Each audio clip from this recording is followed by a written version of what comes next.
This mechanism, if you apply to the inner journey, will become a barrier. This mechanism cannot help. Because the basic situation differs. Not only differs, it is absolutely diametrically opposite. Your being, your center is not something to be achieved in the future. It is here and now. It is already the case. You can have it immediately.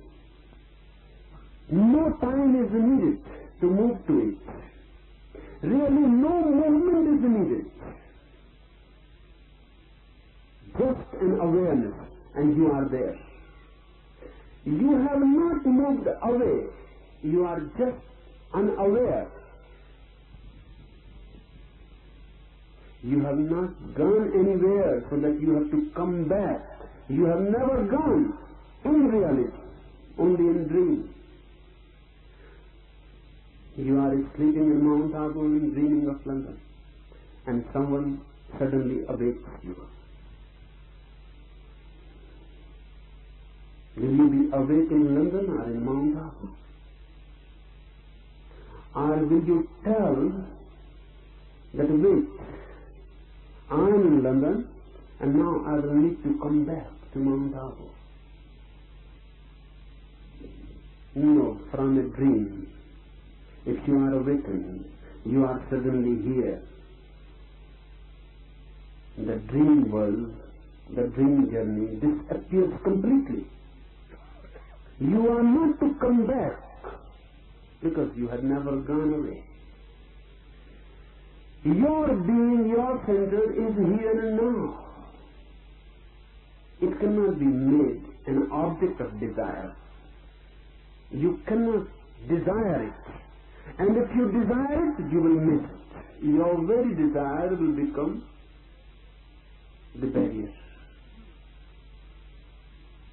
Allah says, do not seek, otherwise you will miss.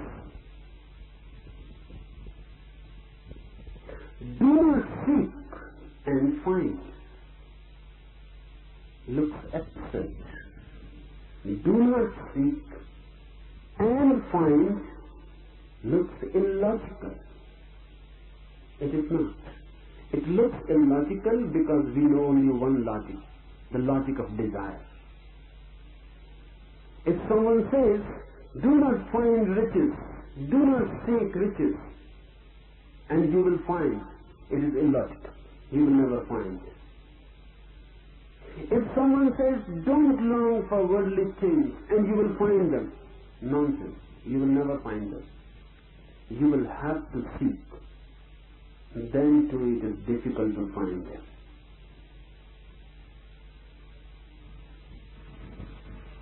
But it is not illogical for the inner journey. Note it, understand it deeply. The inner journey is just the reverse.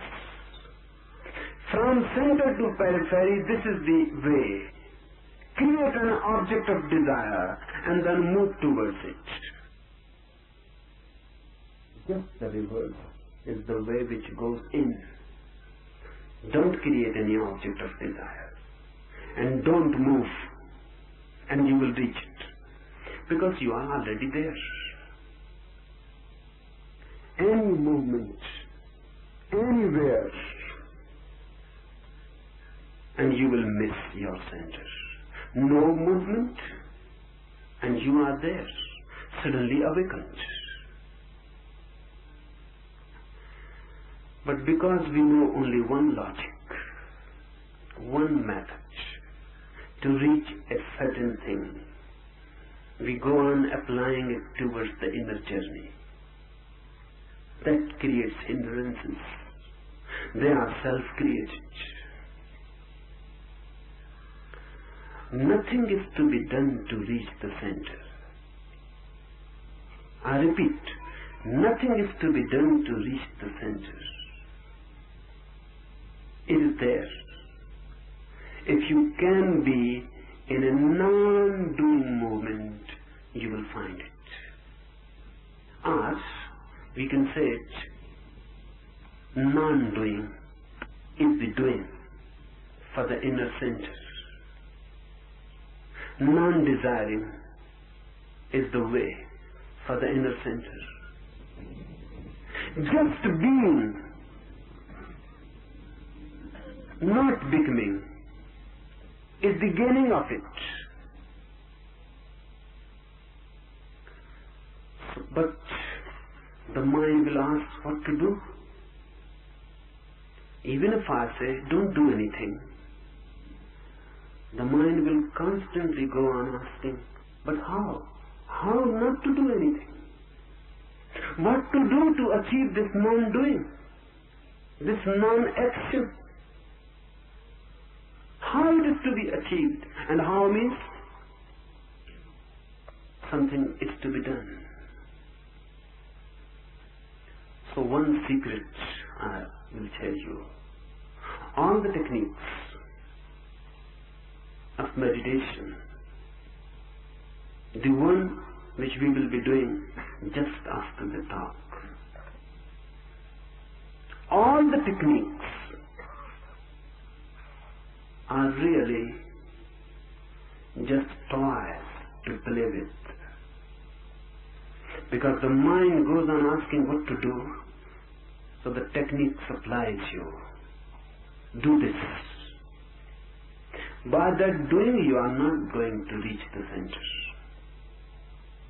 But by that doing, suddenly you will be exalted. Suddenly, totally moving in that doing, the doing will stop. As I said last night, you cannot be angry totally. If you try to be totally in anger, anger will disappear and compassion will arise. You cannot be hating totally.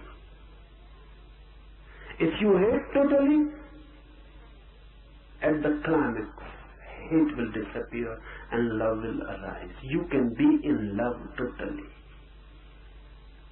The same. If you do, in no doing you can be totally.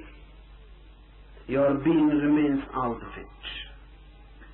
You go on doing a certain thing, your being remains out of it. It can never be total. You walk. Can you walk totally? You cannot. Because a certain inner point remains non-walking. It will never walk. You go on to the moon. It will never go anywhere. It will remain there, inside. Just sitting there.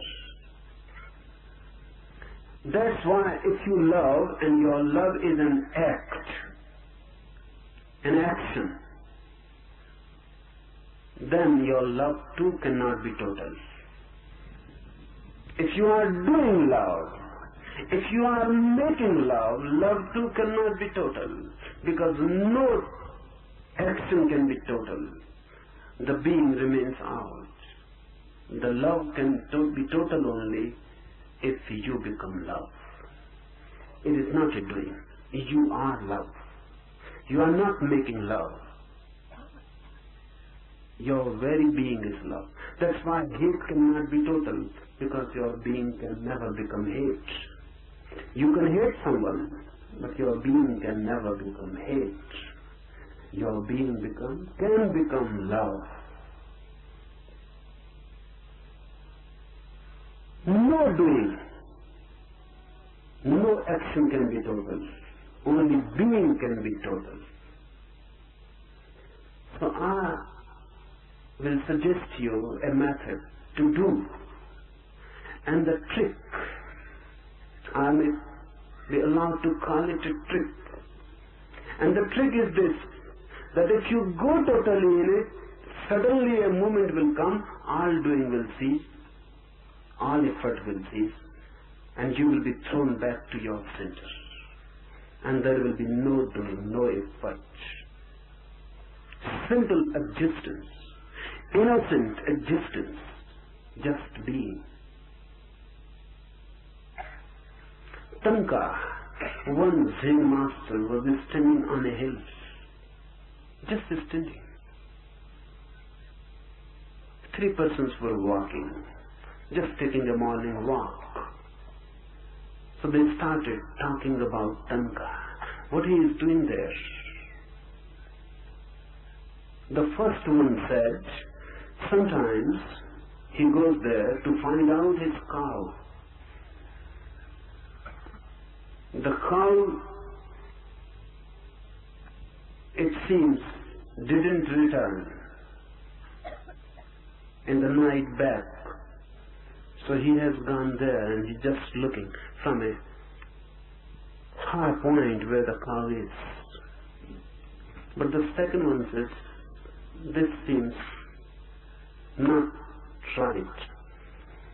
Because Tanka is just standing without moving. If he was searching something, he must move. His face seems fixed. And even from this faraway point, we can infer his eyes are closed. The second one said, I propose another hypothesis. He is not looking for his cow. Rather, he is waiting for some friends who might have accompanied him, but are left somewhere behind. He must be waiting. But the third one said, he cannot be waiting, because if someone waits, sometimes he looks back. He never looks back. He is just standing like a statue. So I propose a third idea. He is meditating. It was difficult to decide, and they argued. So ultimately they decided we must go to him and ask what he is doing. So they went. They asked Tanka, what are you doing? The first one said, are you in search of your cow? The cow has not returned home. Tanka is reported to have said, I have no home in this world and nothing to miss. Who has said to you that I have a cow? The cow is there, of course, but I don't have it. So there is no question of finding it, searching for it. So the second one was delighted, and he said, then my hypothesis is going to be right. You are waiting for some friends who are left behind? Tanka laughed and said, I have no enemies, so I cannot have friends.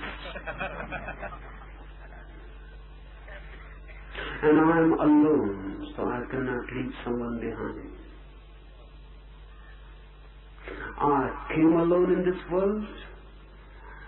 I am alone in this world, and I will leave this world alone.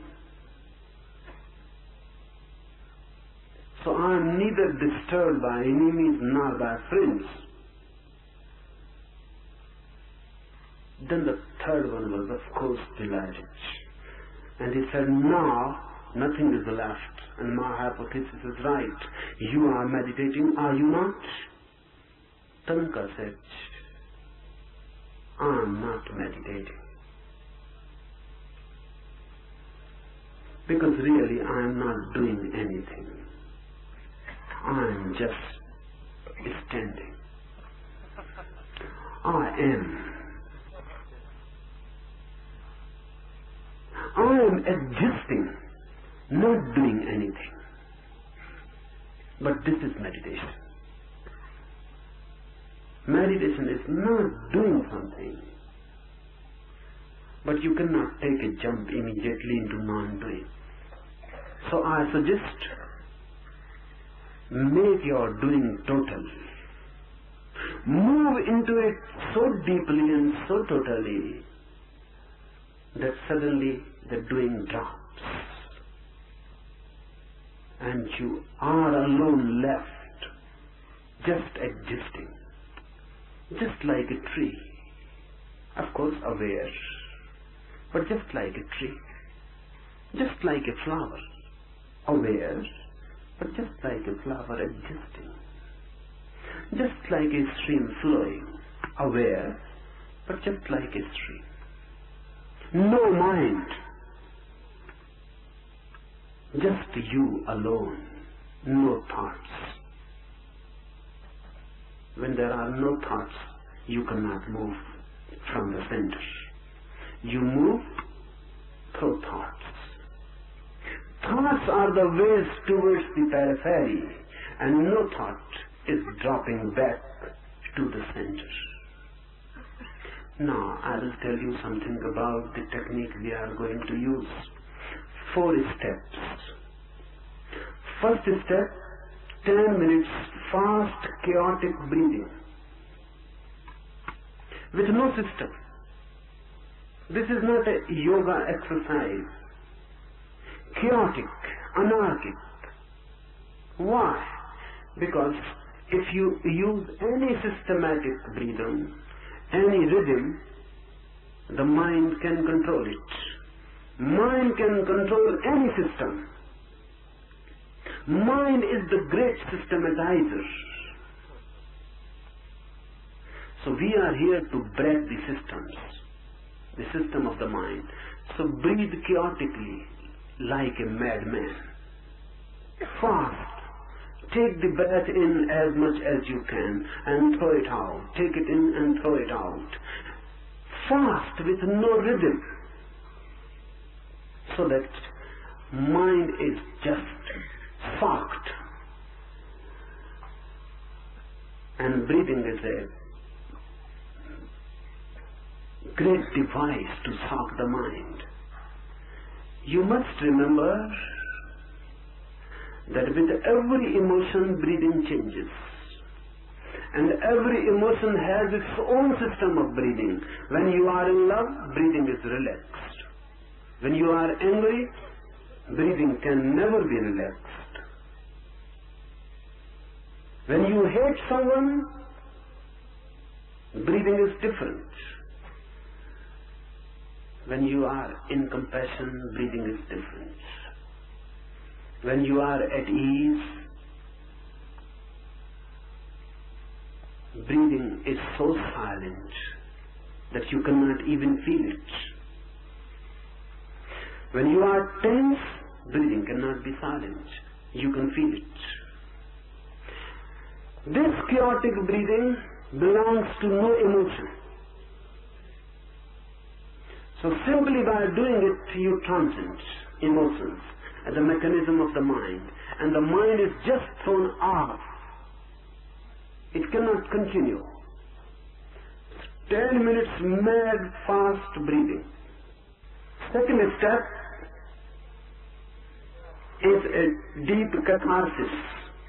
You have to throw yourself out. The mind has to be thrown out. Laugh, but madly. Totally. Cry, weep, whatsoever comes to your mind. But madly. Jump, dance, do whatsoever comes to you. And if nothing is coming, then too, try something. Because mind is a long suppression. So sometimes you feel nothing is coming. Start. Choose anything. Laugh, cry, scream, jump, dance. But do something. Don't just stand there. Do something. And whatsoever you are doing it, do it exhilarately. The second step, you must throw your whole civilization, the whole culture. Just be like children, with no fear, the fear of the others. Your eyes are to be closed. You have to use a blindfold. In the third, when all the nonsense that is suppressed is thrown out, when all the madness is thrown out, you have to use a mantra. The mantra is the sound of who. Who. Meaningless. It is just a sound with no meaning attached to it. Just who. It is not WHO. It is HOO. Who. Loudly you have to make it and dance with it and move it in totally, so that you are exhausted completely. And in the fourth step, you are not to do anything. You are just to fall down and be as if dead.